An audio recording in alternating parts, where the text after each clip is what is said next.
Como decía el pastor Juan Carlos, pues es el 24 de diciembre, la mayoría de la gente recuerda el sacrificio, el nacimiento de nuestro Señor Jesús. Ellos, pues ya muchas veces se ha perdido este sentido y la gente se va más a las compras, a la fiesta. No vamos a entrar en detalles, ¿verdad? Cuando nació verdaderamente el Señor Jesús, no hay una fecha exacta, hay solamente cosas situaciones históricas que menciona la Escritura, que nos muestran cuándo aproximadamente nació. Pero pues tomando este principio, finalmente el Señor Jesús nació y es un hecho histórico. Tan histórico que el tiempo ahora se divide en antes de Cristo y después de Cristo, y la mayoría de los países en el mundo y comercialmente todos se basan en este calendario, antes de Cristo y después de Cristo. Es un suceso, importante en la historia, en la historia de la humanidad. Este evento fue anunciado, que el Señor Jesús iba a nacer, fue anunciado muchas veces, lo tenemos en la Escritura registrado desde que Dios sacó a Adán y a Eva del huerto. Ahí está la primera anunciación de que el Señor Jesús iba a nacer, que una simiente iba a venir. Y en muchos otros pasajes se revela esta simiente. Pero quiero hablarte de un pasaje histórico, solamente voy a las partes, es Isaías capítulo 7. Y se dio una anunciación de este evento, pero bajo una circunstancia histórica interesante para el pueblo de Judá, para el reino de Judá. Y quiero contártela. El reino de Judá se encontraba en una situación de peligro inminente. Dos monarcas se habían aliado en contra de Judá para destruirlo. Era el pueblo de Siria y el pueblo mismo de Israel, su hermano. Las otras 10 tribus de Israel se habían confabulado para destruir a Judá. Venían a Jerusalén a sitiar estos muros con toda la intención de destruirlos por completo y de erradicar esta monarquía de Judá para destruirla. Acaz, el rey, teniendo todos estos problemas de esta invasión, él lo que hace, pues como todos hacemos, cuando tenemos problemas, pues tratamos de resolverlos a nuestra manera, tratamos de sacar soluciones, y él dice, bueno, pues me van a invadir, vamos a complicársela.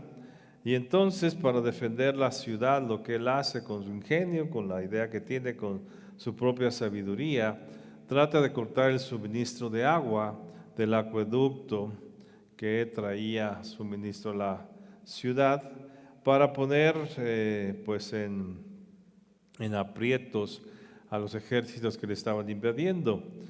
Y el rey en una de esas sale en la mañana para indagar, ¿verdad?, cómo estaba la cosa, si realmente habían quitado ese suministro de agua. Él decía a ver si su idea había funcionado, pero he aquí que se encuentra con ver que sus planes habían sido inútiles, no funcionaron.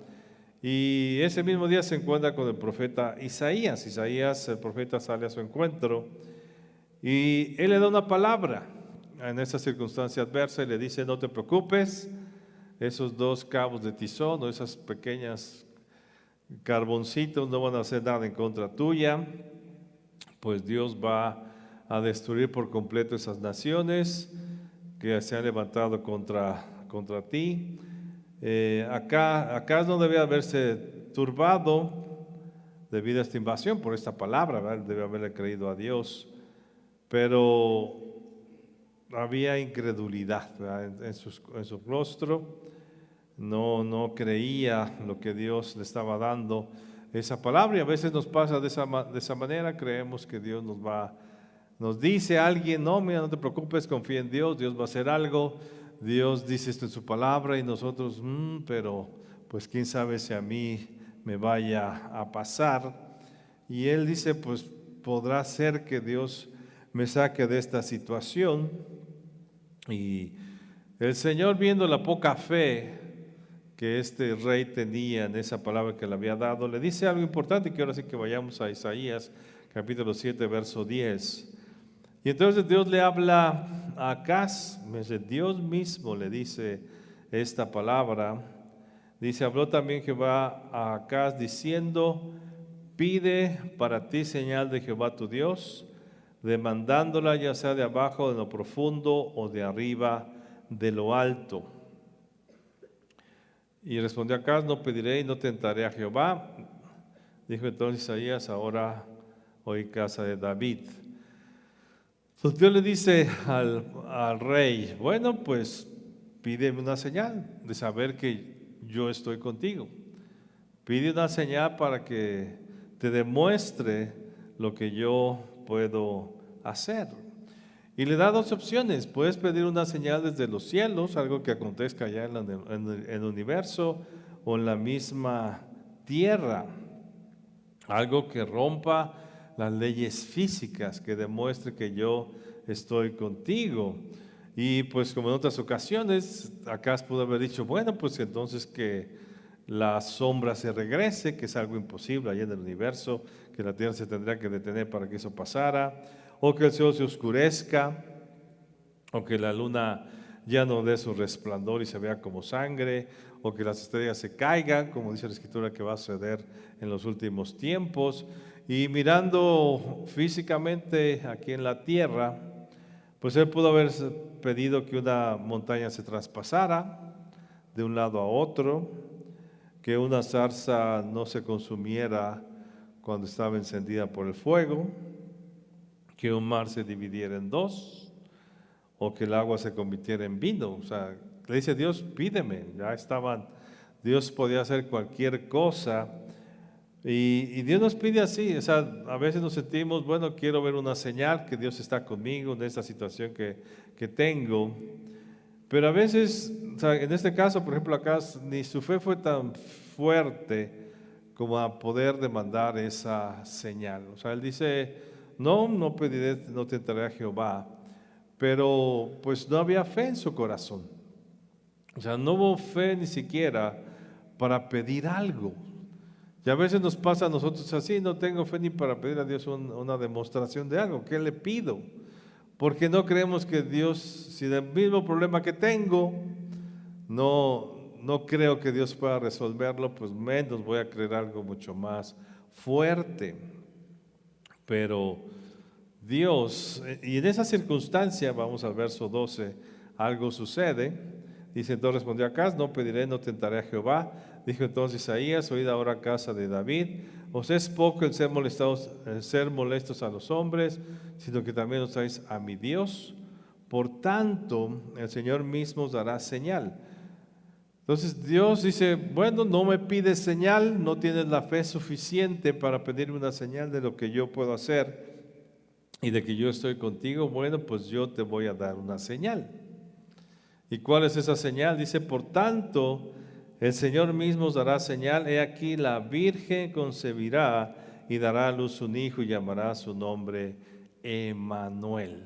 O sea, una señal dada de parte de Dios de que Él está con nosotros. La señal más poderosa, el milagro más grande, lo pone Dios por señal. Dios pudo, o sea, te decía Acaz, pudo haber pedido que las estrellas se cayeran, que el sol se oscureciera, que la tierra se regresara en su sombra o algo físicamente en la tierra. Pero dice Dios, pues yo te voy a dar la señal más grande que una señal en el universo, más grande que una señal en la misma tierra. Dios estaba por darle al mundo para decirle al mundo que Él estaba con ellos. ¿Y cuál es esa señal? Dice, la Virgen va a concebir a un niño. Y ese niño se va a llamar Emmanuel, que significa Dios con nosotros. Ese niño tendrá un nombre que significa que yo estoy con ustedes.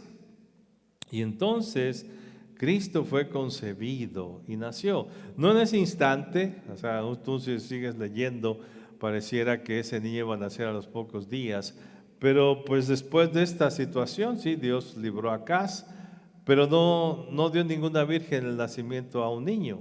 Fue siglos después que esto pasó, pero sí sucedió. O sea, la señal más que Acaz era la señal para el mundo, para cada ser humano, de que Dios está con nosotros. ¿Qué mejor prueba del amor de Dios? Y lo dice el mismo Señor Jesús: de tal manera amó Dios al mundo que dio a su Hijo unigénito. Dios mismo viene a la tierra por amor a nosotros. Qué mayor milagro que es el Dios de los cielos, que los cielos no pueden contener su gloria. Vemos este vasto universo, vemos la tierra inmensa para nosotros a nuestro tamaño, y sin embargo la tierra y el mismo universo no dan cabida al glorioso Dios en quien creemos. Pues aún así ese Dios hizo como uno de nosotros. Primero que nada, al hablar de ese nacimiento de Cristo, contemplamos la concepción milagrosa. O sea, nadie ha sido concebido. Y la palabra, tanto en hebreo como en griego, porque se da este pasaje, tanto en el Antiguo Testamento como en el Nuevo Testamento, el énfasis es que la Virgen va a dar a luz un hijo. Es algo imposible que una virgen pueda concebir. Pues se da ese milagro. La Virgen finalmente concibe. No tiene nada que ver con ningún hombre, y sin embargo concibe, porque el Señor Jesús no tiene nada que ver con el pecado del mundo. Él es Dios mismo concebido en esta mujer, tomando forma humana para que nosotros podamos tener esa confianza de que Dios está con nosotros, y Dios está con nosotros. Y después de estar aquí todo este tiempo el Señor Jesús y partir al cielo, que dijo: yo estaré con ustedes hasta el fin del mundo. O sea, la mayor señal que Dios ha dado al mundo, a la gente, de que que Él está con nosotros, es que Él vino a la tierra y nació y habitó entre nosotros y permanece en nosotros, y ahora nosotros podemos estar seguros de que Él nos puede rescatar. Cualquier cosa, si esto sucedió, si físicamente es imposible que una mujer conciba, si físicamente, hablando espiritualmente, la grandeza de Dios no puede ser representada en un rostro humano, en una figura humana, y el Señor toma esa forma humana por nosotros, ¿qué quiere decir? Que Dios puede hacer cualquier cosa por nosotros.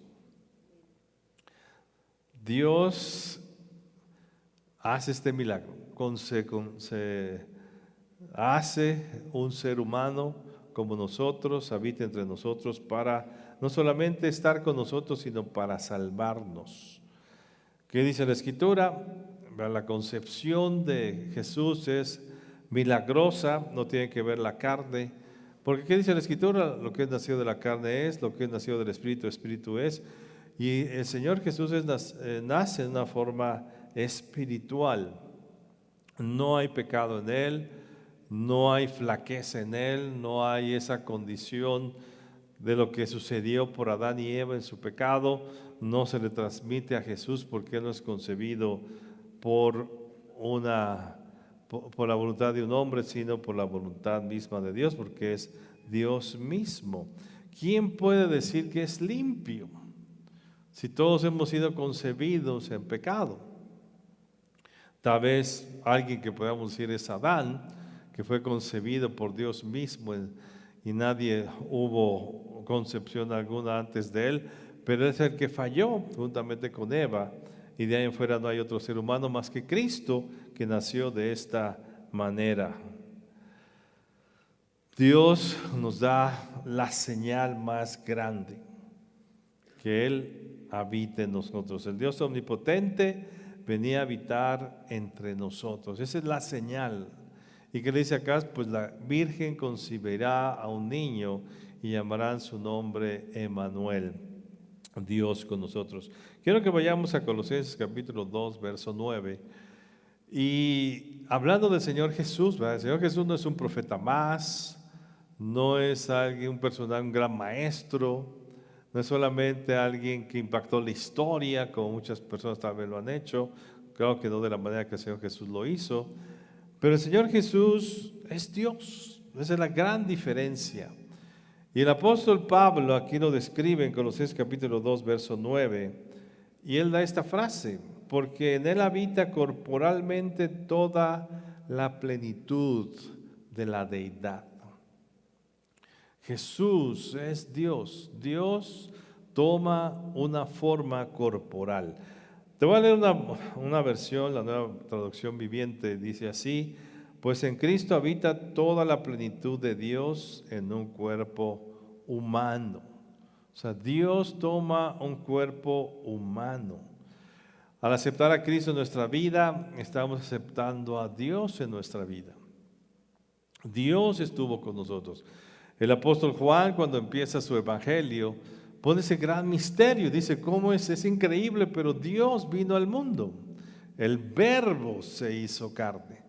Dios tomó forma humana y habitó en Cristo y habita en Él para que nosotros tuviéramos la certeza de la señal de que Él nos ama. Un gran acontecimiento, el milagro del nacimiento de Jesús, porque era Dios viniendo al mundo de una manera corporal. ¿Quién ha visto a Dios? Dice la Escritura, y podría vivir.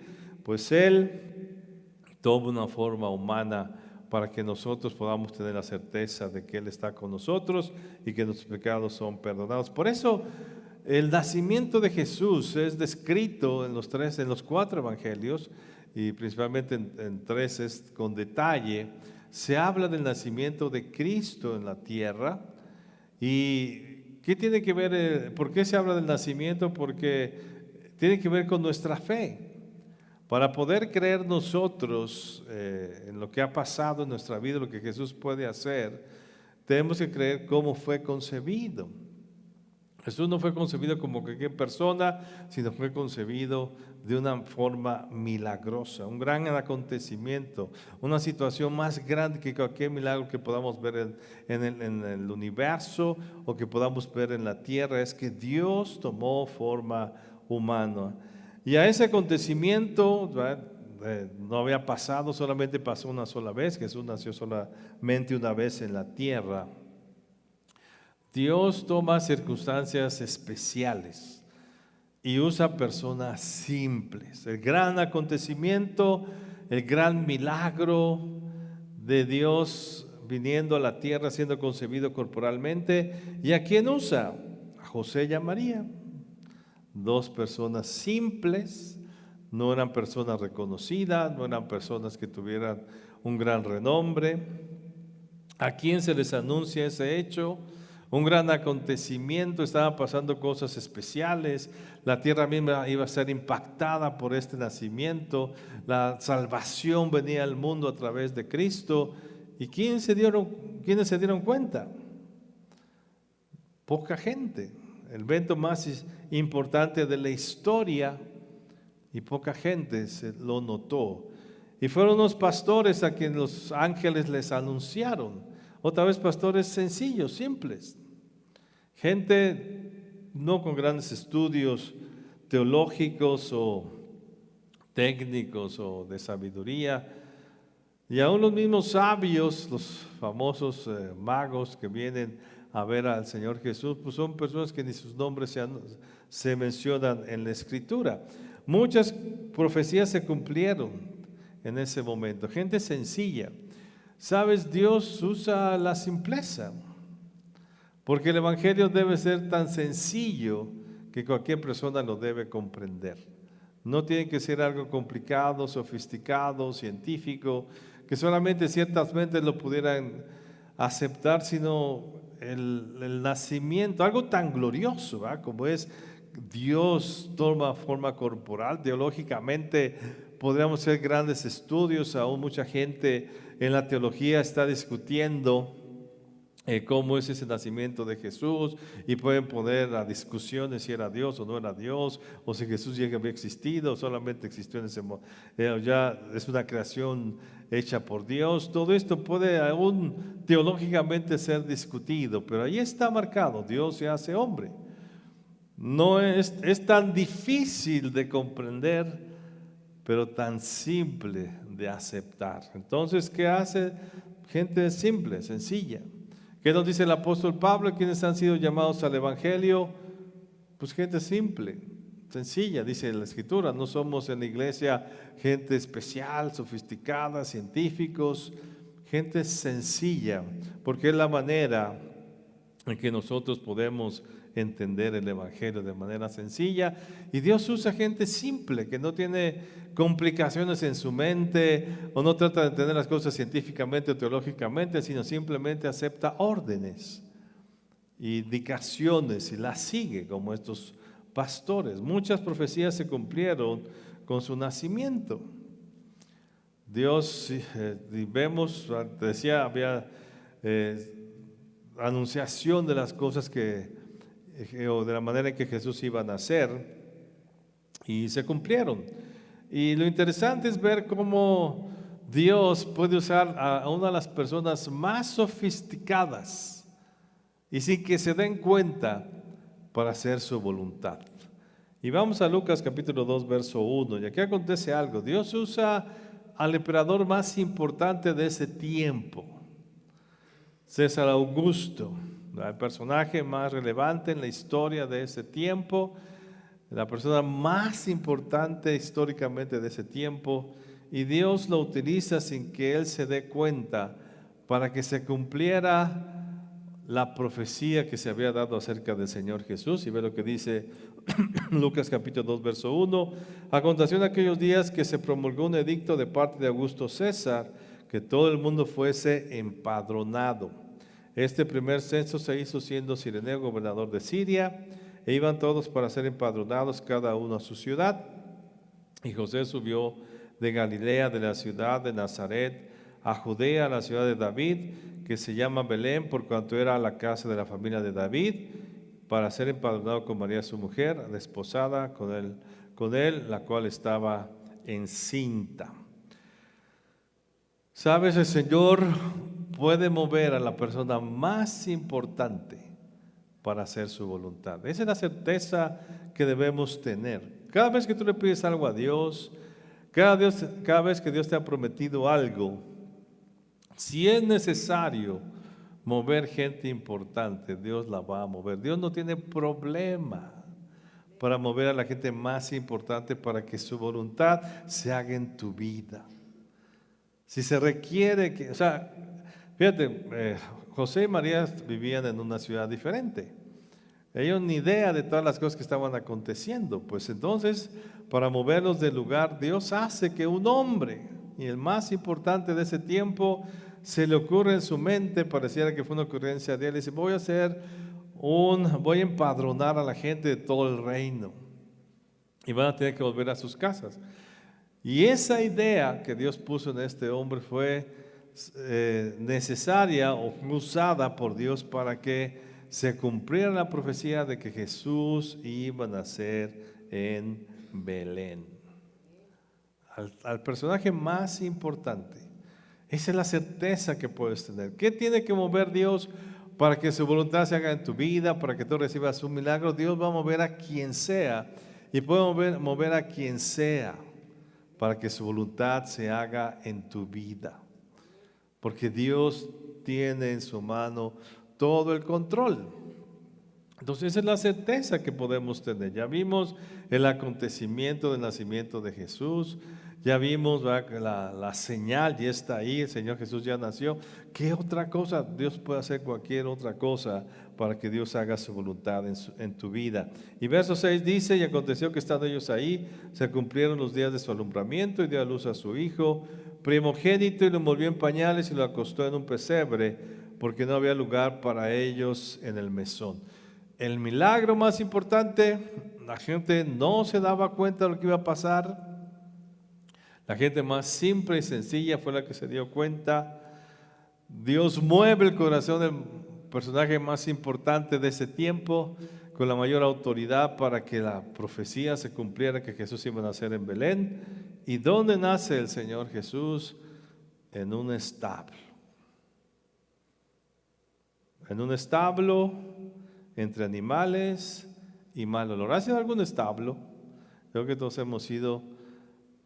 Imagínate, a veces estás 10, 15 minutos, uno que es de ciudad, ¿verdad? Tal vez los de ahí aguantan más, pero uno que es de ciudad, 15 minutos y estás fastidiado de ese olor y ya te quieres ir de ahí. José y María no eran parte de ese pueblo, venían de una ciudad más grande. Y sin embargo, su hijo tiene que nacer bajo esas circunstancias porque no había lugar. Uno diría, bueno, si Dios movió el corazón de un hombre tan importante, no pudo haber dejado un espacio en algún mesón para que Jesús naciera en un cuarto más bonito, o que hubiera la persona más rica de Belén le hubiera puesto en su corazón para que le hiciera un cuarto a Jesús para que él naciera ahí. Claro que sí, pero era necesario que Jesús naciera en un establo. ¿Para qué? ¿Qué simbolizaba? Dios venía a un establo que era la tierra, entre personas con condición, con mente animal, como dice la Escritura, porque sus espíritus estaban muertos y solamente se dirigían por sus sentimientos, por su alma, por sus pasiones, y en un mundo que apestaba de tanto pecado que había en él. Y sin embargo Jesús nace, y ese ser puro, limpio, concebido en una circunstancia limpia, sin que tenga que ver ninguna carne humana, concebido espiritualmente, no concebido en pecado como el resto de la humanidad, nacía en un establo entre animales y mal olor. Y también algo que nos dejó ver aquí el Señor Jesús al nacer de esta manera. Te digo, Jesús pudo haber nacido en un palacio. Si movió el corazón de Augusto César, el hombre más importante, el más rico, la máxima autoridad del mundo, le pudo haber dicho, pues dame un palacio para mi hijo. Pero ¿qué hizo? Nació en ese establo y en una familia pobre y humilde que era José y María. No se ve que eran unas personas muy ricas. ¿Por qué? Porque nos estaba mostrando el Señor Jesús que las riquezas son nada. Como dice la Escritura, no venimos a hacernos ricos, no venimos a disfrutar la riqueza de este mundo, venimos a cumplir un propósito. Y el Señor Jesús venía a cumplir un propósito. Y para cumplir su propósito, no necesitó vivir en un palacio. Para cumplir el propósito que Jesús venía a hacer a la tierra, no necesitó tener riqueza, solamente lo suficiente para ejercer su ministerio, y se le dio todo y tuvo todo lo suficiente para poder llegar a la culminación de su ministerio y llegar a la cruz. No necesitamos lujos, no necesitamos riqueza, y es lo que a veces buscamos. Lo que necesitamos es cumplir el propósito de Dios. Y el propósito de Dios es diferente para cada quien, y Dios te dará lo que tú necesitas para cumplir ese ministerio. Había gente muy rica que sostuvo el ministerio del Señor Jesús, hombres y mujeres que fueron ricos y tuvieron mucha riqueza para poder solventar esos gastos, pero no era nuestro fin, no debe ser nuestro fin enriquecernos. Nuestro fin es usar la riqueza que tenemos para cumplir el propósito de Dios, y lo que Dios te ha dado es suficiente para que llegues a cumplir su propósito en la tierra. Uno de los eventos más importantes en la historia humana estaba por acontecer, y hubo muchos sucesos y milagros sobrenaturales, pero aún así pocos se dieron cuenta. Y te decía, gente simple, no se dieron cuenta, no lo entendieron, no lo concibieron. El Señor, el Dios Todopoderoso, estaba en la tierra, y cuántos se dieron cuenta. Yo cuando leo a veces los evangelios digo, bueno, yo si hubiera sido uno de esos de ese tiempo, qué privilegio hubiera sido conocer a Jesús, pero de repente pienso y digo, pues a lo mejor no me hubiera dado cuenta que Él era Jesús. Porque aún con todo el conocimiento que tenemos de la palabra, con todas las predicaciones que escuchamos, con toda la enseñanza que tomamos, hay tantas cosas que no percibimos del mundo espiritual y seguimos aferrados a un mundo físico.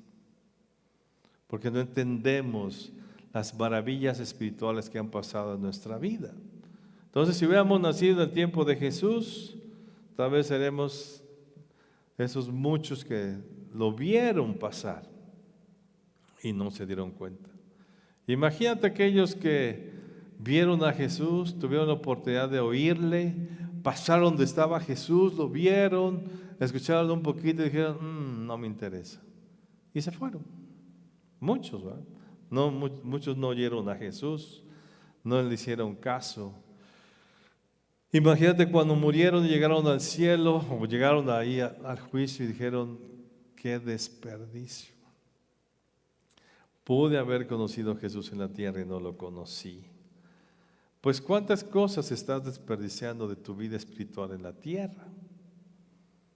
Tienes a Cristo, tienes la palabra, la tienes en tus manos y no la lees. ¿Cuántos hombres del Antiguo Testamento hubieran querido tener una Biblia como tú? Y tenían que esperarse con unos rollos que había por ahí para leerla. Y tú que la tienes ahora no la lees. No aprovechas de esa bendición. ¿Y cuántas cosas más? El orar y saber que cada vez que oro en el nombre de Jesús puedo tener todas las cosas que Dios me promete. Y no oramos. Cuando llegues al cielo, dirás, qué desperdicios tuve en mi vida. Y preferí ver una serie a leer la Biblia. Y esa serie no me sirve nada aquí. Y el conocimiento de la Biblia ya no lo tengo. Un grupo de pastores desconocidos, sencillos, sin mucha ciencia, con corazones simples, que al ver la anunciación y hechos no se complicaron tratando de resolverlo teológicamente o científicamente. O sea, cuando la gente es sencilla y simple, no trata de darle una concepción teológica o científica. Ellos estaban ahí con sus ovejas, como lo hacían cada año, cuidándolas, y de repente ven ángeles. Y los ángeles dicen la anunciación, lo que estaba pasando, que en ese momento ya había nacido el Salvador del mundo, que venía a la tierra. Ellos no dijeron, teológicamente es imposible, porque teológicamente dice esto y esto y esto la Biblia. No, ellos no tenían mucho conocimiento de teología. Científicamente dijeron, no, científicamente yo estoy viendo algo que mis ojos realmente no están viendo, solamente es un sueño, solamente es algo que creó mi mente, tal vez por lo que acabo de comer. Corazones simples y sencillos que creyeron lo que estaban viendo y creyeron la anunciación que los ángeles le estaban diciendo, el Salvador ha nacido. Dejaron sus rebaños. Imagínate, para un pastor dejar sus rebaños era dejar su ingreso, dejar a la deriva, ¿verdad? Su casa abierta, a ver qué le pasaba, y si se la robaban, ni modo. Pero era más importante lo que los ángeles le habían dicho, que había nacido el Salvador, que estaban cerquita ahí de ellos. Ellos no perdieron la oportunidad, dijeron, sí, yo queremos ir. Dejaron las ovejas y se fueron a ese establo a ver qué estaba pasando. Y algo importante que hicieron fue anunciaron lo que se les había dicho. Luego vamos a Lucas capítulo 2, verso 15. Y ve lo que sucede aquí. Se sucedió que cuando los ángeles se fueron de ellos al cielo, los pastores se dijeron unos a otros, pasemos pues hasta Belén, no estaba lejos, y veamos esto que ha sucedido y que el Señor nos ha manifestado. Lo creyeron que venía de parte de Dios ese mensaje, no dudaron en su corazón. Creyeron en las palabras que le estaban diciendo esos ángeles y lo que estaba aconteciendo, y que ese niño había nacido y que ese niño era el Salvador, y querían ver eso que se les anunció, querían ser testigos de eso que se les anunció, y dejaron todo, sus ovejas, para ir a ese momento histórico. Imagina que uno de aquellos pastores hubiera dicho, no, qué flojera, no, yo aquí me quedo, ustedes vayan. Se hubiera perdido la gran oportunidad. Solamente una vez nació Jesús. No nació muchas veces, solo una. históricamente en todos los miles de años que tiene la tierra. Y a estos pastores les tocó y se les anunció y ellos dijeron, no voy a perder la oportunidad. ¿Sabes? Solamente tienes una vida. No tienes dos, como dicen por ahí, no vas a reencarnar, no vas a tener la oportunidad de mejorar las cosas que no hiciste. Es la única vida que tienes. Es la única vida física que tienes para hacer todas las cosas que Dios te llamó a hacer. Pero ¿lo crees o no lo crees? Estos hombres lo creyeron, se fueron. Y verso 16 dice, vinieron pues apresuradamente y hallaron a María y a José y al niño acostado en el pesebre. Acababa de acontecer. Seguían ahí en el pesebre y al verlo dieron a conocer lo que se les había dicho acerca del niño, y todos los que lo oyeron se maravillaron de los pastores, de lo que los pastores le decían. ¿Sabes qué sencillo es predicar? La verdad, qué sencillez de dar testimonio. Dice que la gente se maravilló de lo que ellos vieron. ¿Qué es lo que hicieron los pastores? Yo no veo que hayan tenido un curso, cómo expresar las buenas noticias de los ángeles cuando llegan a tu vida y estás pastoreando ovejas. Los 10 pasos para predicar el evangelio cuando estás pastoreando y te llegan los ángeles de repente. No tomaron cursos, simplemente el corazón simple y sencillo que hicieron, anunciaron lo que vieron. Dijeron lo que se les dijo y al hacerlo, dice, mucha gente se maravilló. La predicación del evangelio no es complicada. A veces es que yo no sé predicar el evangelio porque tengo que tomar un curso. Nunca he tomado un curso para predicar el evangelio. ¿Qué es predicar el evangelio? ¿Qué dijo el Señor Jesús a los discípulos? Vayan y díganles, anúncienles lo que han visto. La sencillez de predicar es, anuncia lo que te ha pasado en la vida. Solo tienes que decir lo que Dios te ha dicho. ¿Cuántas veces Dios te ha hablado en una prédica? Cuando lees la Biblia, cuando estás a veces a solas. ¿Y qué es lo que tienes que hacer? Decirle al mundo, miren, Dios me dijo esto. Si no te creen allá ellos, pero tú estás anunciando lo que se te dijo, lo que Dios te ha dicho.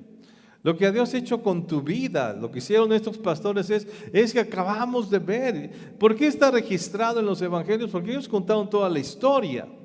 Ellos dijeron todo lo que les había pasado, estábamos pastoreando, llegaron los ángeles, nos dijeron esto, nos vimos así. Todo ese pasaje de los ángeles ellos lo contaron. Entonces, ¿qué es lo que tenemos que hacer? Contar lo que Dios ha hecho con nosotros, para que la gente se impacte, para que la gente reciba. Esa es la predicación del evangelio, ese es el anunciar. Por eso Dios te buscó a ti sencillo.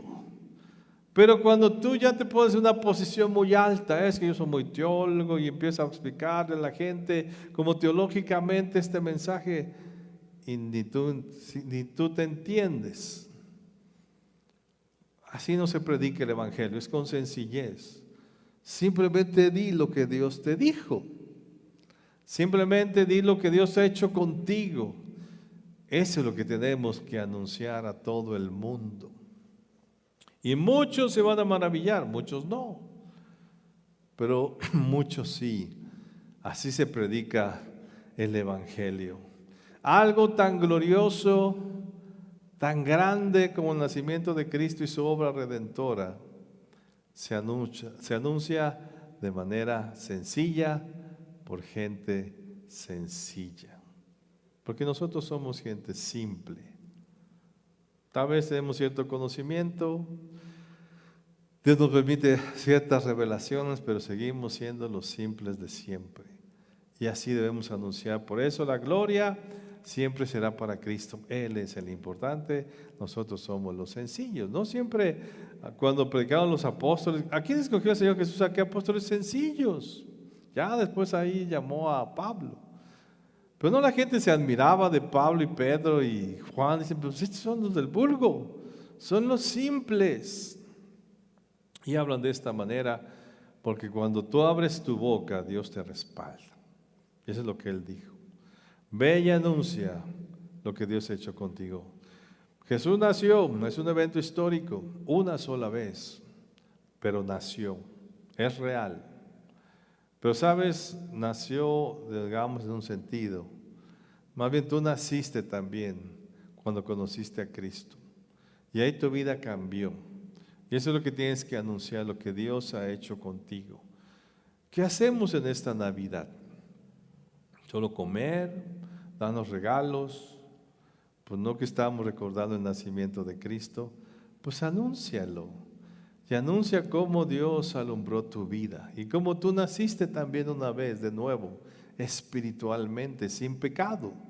No fuiste ya concebido por pecado, fuiste concebido por Dios y naciste de nuevo. Anúncialo al mundo de manera sencilla. El gran acontecimiento espiritual es tan grande, es tan complejo entender que Dios hizo carne, que en Jesús habitaba toda la deidad corporalmente. Es difícil comprenderlo, pero solamente se manifiesta de manera sencilla para el que lo cree.